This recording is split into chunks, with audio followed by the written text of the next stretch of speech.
You wake up in Hades and realize no one has ever made it out. Your eyes open, but you don't see.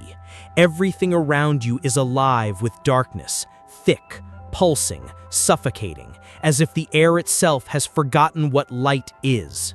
Your arms are bound, chains soaked in a dense, icy liquid press into your skin. It's not water, it's memory. You're lying in the river Styx, the river where gods made oaths they could never break. Above you, a rocky sky spins slowly, like the world has been turned inside out. Around you, faceless figures crawl in silence. They don't speak, they don't look, but they all move in the same direction, downward. You try to move, the chains tighten. A boat appears, gliding soundlessly across the black surface. In it, a faceless ferryman reaches out a hand. "You're early," he says. But then, another voice rises. It sounds just like yours, from inside your own head. You've tried to escape before. You failed, every time. And suddenly you remember, not the day you died, but the moment you tried to flee. And what stopped you? Yourself, or something inside you. Do you try to escape, or figure out why you came back? Before we go further, a question. Where in the world are you watching this from? What city? What country?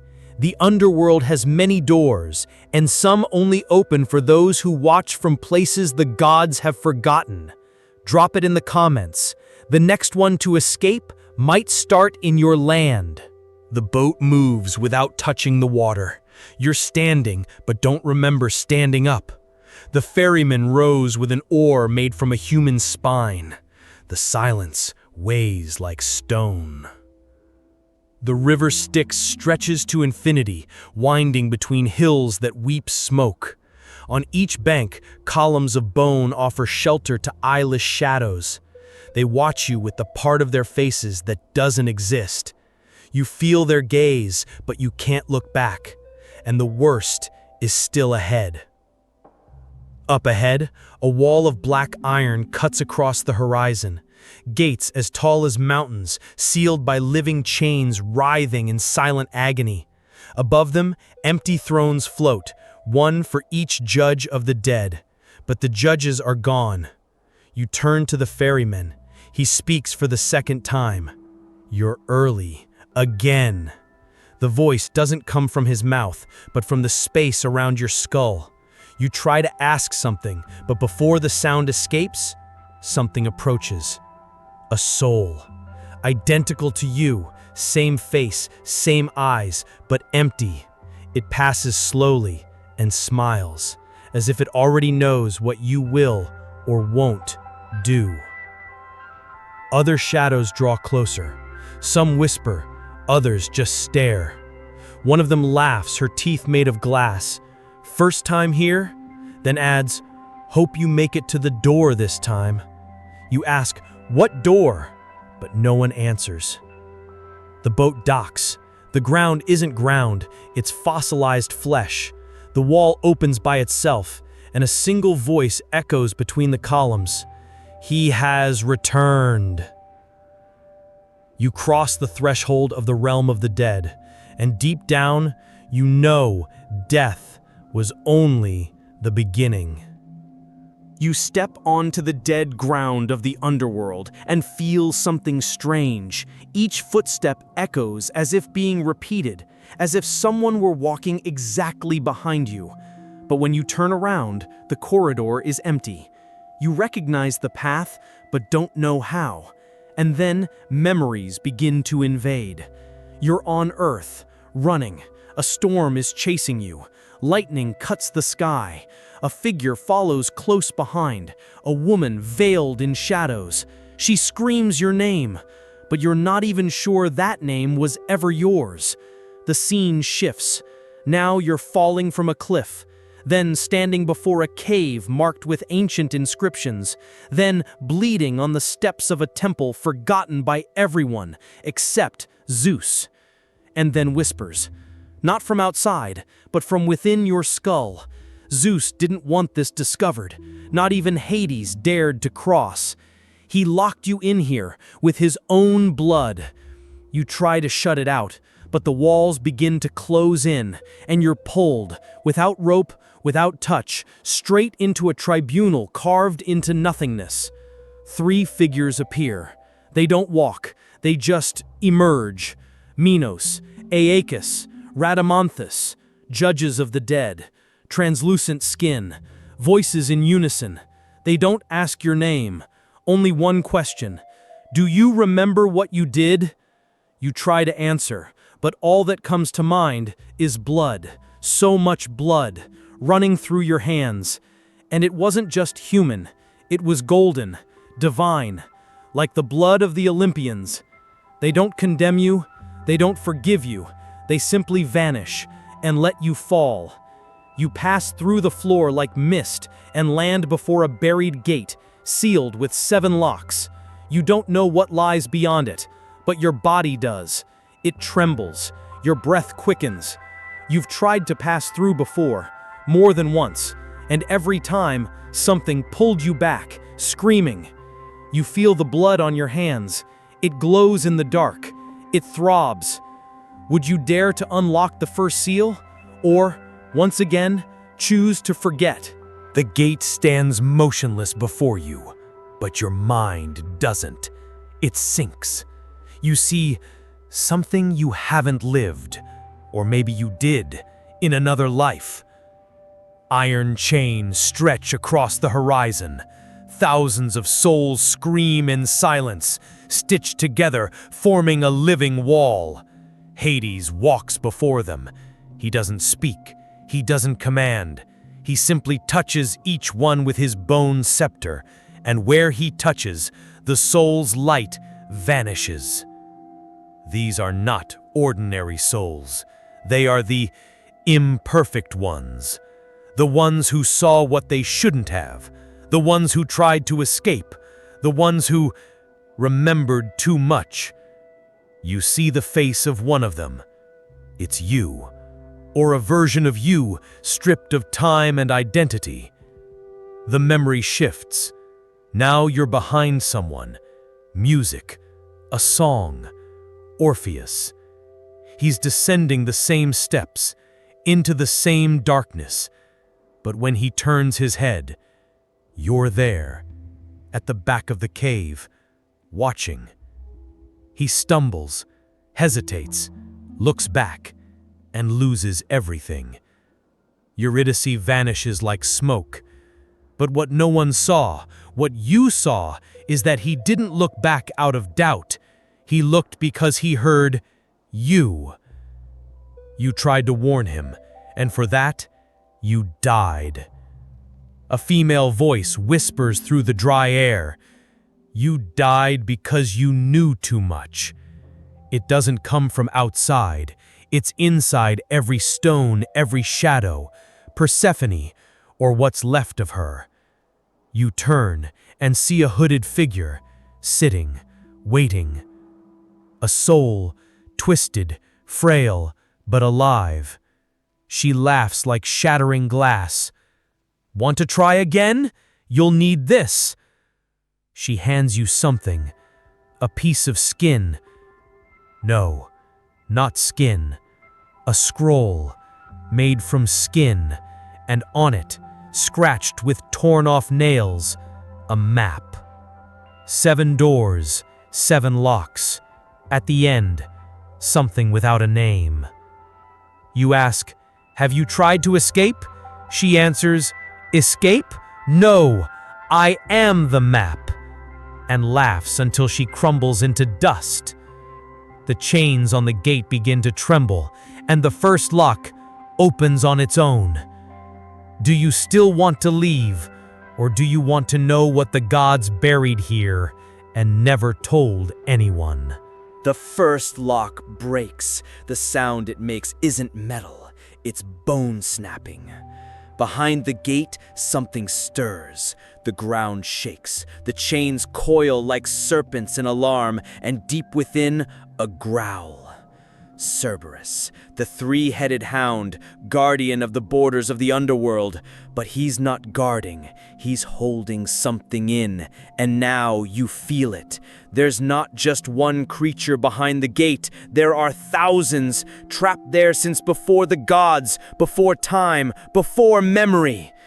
The chains burst in a flash of black light. The gate opens, and the first wave passes through you. Ancient spirits, twisted, forgotten even by the gods. Some scream in dead languages, others just stare at you. As if they know, as if they've been waiting. In the midst of the swarm, you see a figure in chains, tall, powerful, eyes of fire. Free me, and I'll destroy what holds you here. You hesitate. He isn't a soul. He isn't a man. He's a lesser god, maybe a titan. The chains around him shudder, as if they know you could be the one to choose. Behind you, other souls begin to rise. Some remember, others just follow. You've become a signal. And then you feel the question, not from them, from the underworld itself. Do you want to escape alone, or open every door and lead the end of the prison? Cerberus howls, the sound cuts through the world of the dead and reaches the ears of Hades. You have seconds to choose, to decide who you'll become, a fugitive or a world burner. The shadows retreat. Silence falls like a shroud. Cerberus bows. The specters pull back. Even the river Styx goes still. And then he appears. Hades, lord of the underworld. A crown of cracked bone, a cloak made of living shadows, whispering in the voices of dead children. He doesn't walk, he simply is. His gaze meets yours, and for a moment you feel what he feels. A weariness so ancient that no language could ever describe it. Centuries compressed into a single look. How many more times will you try? His voice isn't harsh, it's gentle, almost sorrowful. But the echo it leaves behind splits your mind in two. You try to speak, but he already knows. You're not the first, not the second, not even the 10th. With a gesture, he reveals it. Visions open in the air like shattered windows. Other versions of you, men, women, children, all trying to escape, all failing. One screams, "It's you." Another leaps into the Styx, "It's you." A third kneels before Hades and accepts. They all return because memory fails, but instinct persists. You step back. He steps forward, not with feet, with presence. You feel the weight of the dead pressing against your chest. "This time," he says, "I'll give you a clear choice." He holds out his hands, in the right, a pact. Forget everything. Go back to the beginning. Start again, as if nothing ever happened. Eternal peace. In the left, a golden thread, fragile. Take this, and you'll remember them all, every failure, every death, and you'll carry the burden of continuing where the others left off. You understand. If you accept, maybe, just maybe, you'll find the way out. But the price will be erasing all the others who tried. They'll become you, but never were.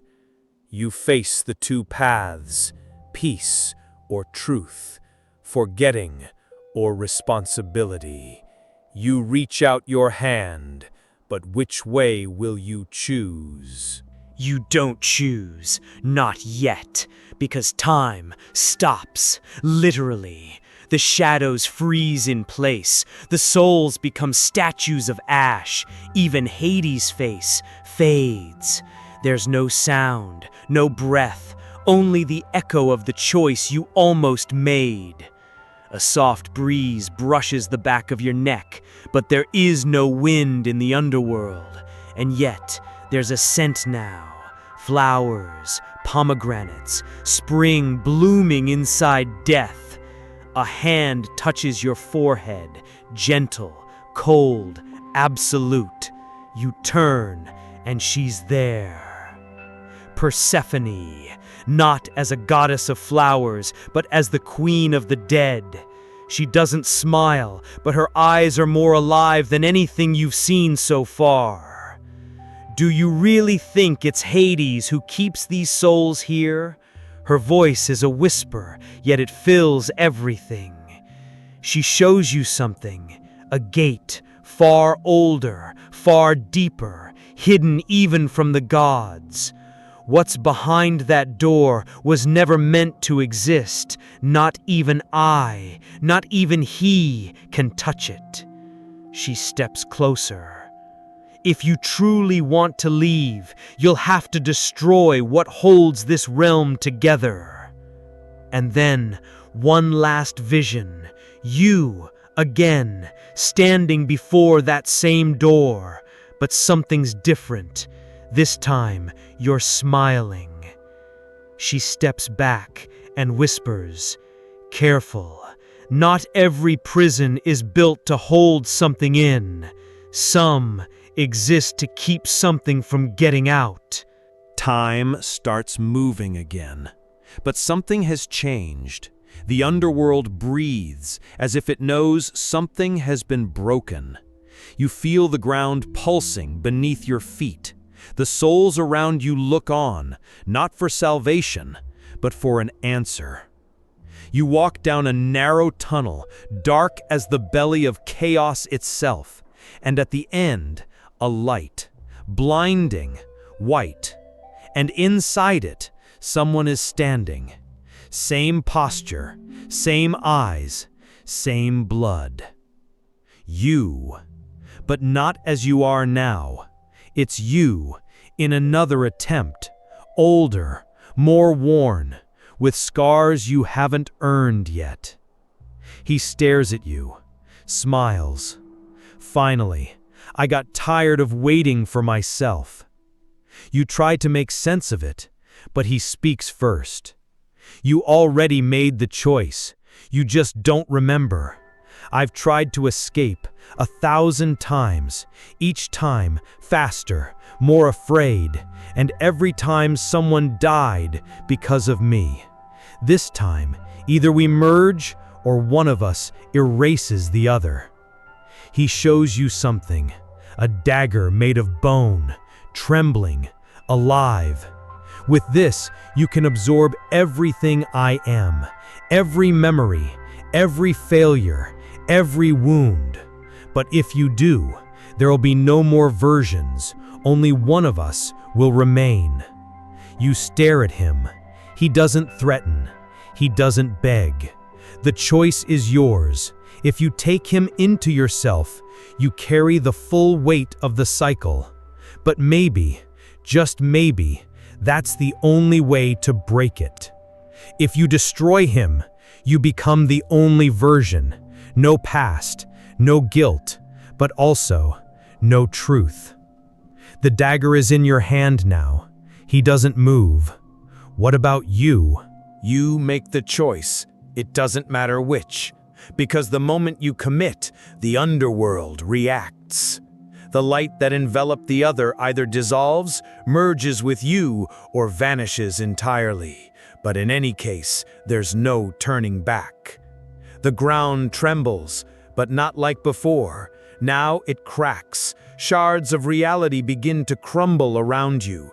Pieces of time, fragments of memory, distorted voices. Yours, others, every soul that has died here. You try to run, but there's nowhere to step. The world below is collapsing, not because of you, but because something has been awakened. Persephone appears in the distance. Hades, too. They do not follow. They watch. You slip. Gravity shifts. You don't fall into Tartarus. You fall through it, as if there's something beneath even death. The air dissolves, the colors unravel, and then, in the final moment, a voice whispers inside your head. This isn't the end. It's the place where the gods buried everything they couldn't bear to remember. You close your eyes and fall. You wake up. Again. But now the ground is liquid. The sky doesn't exist. And the voices, they're not human.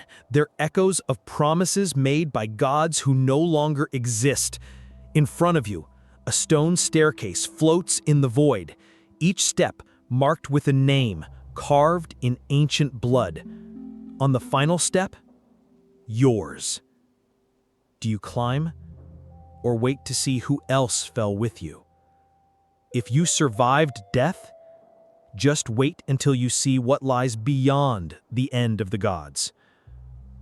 What's coming isn't hell. It's what even Hades fears.